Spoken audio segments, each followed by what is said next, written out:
Now, Daniel Morris is a global market strategist at JPMorgan Asset Management, and he says the ECB will not let Greece default. Well, Daniel Morris is with us now. Daniel, how concerned are you that actually, even if they don't want to let it default, if they don't have a means to it must default but possibly stay in the Eurozone? Is this not an option? Well, I guess it's always a matter of terminology. What exactly mean by default? It might be better to talk about the write-downs. Because essentially, if you've got to the point where Greece has said, we're not going to be able to pay back everything that we borrowed on time. Yeah. So we've kind of made that decision. That happened with the second bailout. So the agreement was that it would be a 20% write-down on the debt. So the question at this point is that going to be enough? Because the problem perhaps with the second bailout is by having the 20% write-down, you raise all these questions about the viability of government debt as a risk-free asset. But at the same time, you didn't write it down enough to actually put Greece necessarily on a sound fiscal footing so that it can subsequently grow. Now, talk to me about your concrete portfolio strategy, because we've just entered a bear market for the MSCI World, which is the first time that we've seen it in a couple of years. At the same time, futures were indicating a higher start, and we opened higher. So it seems that there's a little bit of a relief rally out there. Well, what's challenging about this particular crisis or this situation is that it's so binary. You basically have one scenario where things work out and you would have a very good rally in risk assets. You have another scenario which you can put your own probability on if things spiraling out of control and going down. And typically when you have a crisis, I mean, if you compare the situation now to say March 2009, it really wasn't at all that way. You just had to have belief that the economy was fundamentally sound and equities would reflect that. So our position now is we look at the relative valuations of equities versus bonds, risk assets, broadly speaking, emerging market equities and so on, seem very attractive, but we appreciate there's a not trivial risk that it's not going to work out. So we hedge any of our longer positions. When markets opened, we were talking about, the feasibility of a rally, and you were very clear in saying the problem with the markets now is that it's a binary vision. They either think things are going to go right and it's going to rally, or they think things are not going to be taken care of and we're going to have a slump. What's the probability of each? Are we looking at a 30-60% chance of not getting a recession? Sure. I think as much as whatever probability any particular investor might put on it, I think you'd have to agree that over the last, say, couple of weeks, the probability of it not working out has probably gone up at a minimum. So for me, it's still well below 50%, say 20, 30% that things go out of control. And it really, to echo the point that Francine Lacqua made, but the consequences of it not working out would frankly be so dire that that's a pretty significant incentive. But then the problem is that we know this. We've heard it from Bob Zoellick, we've heard it from Christine Lagarde. Everyone says we need to come to an agreement, we need to find a solution. But we're also pushing back, this vote on the EFSF. Slovenia won't be voting on that since December. So really, can we do anything this year? Is anything going to get done by the end of 2011? Well, I think what you want to look for right now are what are the catalysts that are going to change the direction of the market either way. Because really, even the volatility we've seen over the last couple of days has been within the range that we've had once we had the initial drop-off a couple of weeks ago.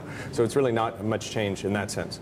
So if you want a positive catalyst, the one that absolutely is a minimum is passage of the EFSF. And there's no way to be certain. There's too many possibilities. We've got 6 out of the 17 that have passed it. We just simply have to wait till it's done, and until it is, investors are not really going to buy the story that essentially they're being given by the politicians. Now, Dan, Mark also has a question for you. He's been covering, of course, these markets day in, day out. Mark. Daniel, it's a two-pronged question. One is you were talking about hedging your long-term positions. A, how do we do that? How should one do that? And B, quick comment on commodities. Every commodity fell yesterday. The gains on the S&P GSCI have been wiped out for this year. I mean, copper, worst week for 3 years almost. Is now the time to be buying these commodities? So a bit of a two-pronged question there. Sure. I think in terms of hedging, I mean, if you have kind of the very negative scenario, everything that's so far appreciated when you've had the increase in worries are going to be the same assets, frankly, I think, could appreciate again. So whether it's buying call options on gold or put options, say, on any particular equity market, it's kind of the obvious things that you would expect to appreciate if there's a major recession, especially if there's a global one. I think the issue with commodities right now is clearly not only have worries about the impact of a spiraling of the crisis within the Eurozone on demand there, but then that its echo into the United States and then the echo into the emerging markets. Because as much as we would like to talk about decoupling in a globalized economy, clearly it's not really feasible. It's going to ultimately hit emerging market demand, and therefore it's going to hit commodity prices. Dan, very quickly, in terms of what we're going to see going forward, the rally, if it doesn't happen this year, will it happen next year? Are we going to have a huge correction by December and then a bit of a lift-off in 2012? I think it'd be, frankly, very worrying if it drags on that long, because I think we've come into a new phase of the crisis where initially, when it's just a financial crisis, the economic impacts for a while at least, don't matter and they're not so clear. Now, when you have corporate lending rates very high, it's starting to hit corporate profitability, it's starting to affect bank lending and so on, and so now the economic impact is increasing, and that's the real risk to the economies fundamentally. So another months, several months of this, I think would be unfortunate. Daniel, we're just going through, of course, those two gloomy notes on the banking lending sector, and it's very clear that recapitalization is the one thing that a lot of officials and politicians are asking for. Do we need it, and do we need it fast, or can we actually live as we are for the next couple of months until we find out whether we're possibly in a recession or not? No, I think recapitalization is going to be key, and even something that Tim Geithner had suggested when he was in Poland last week, a forced recapitalization of the banks.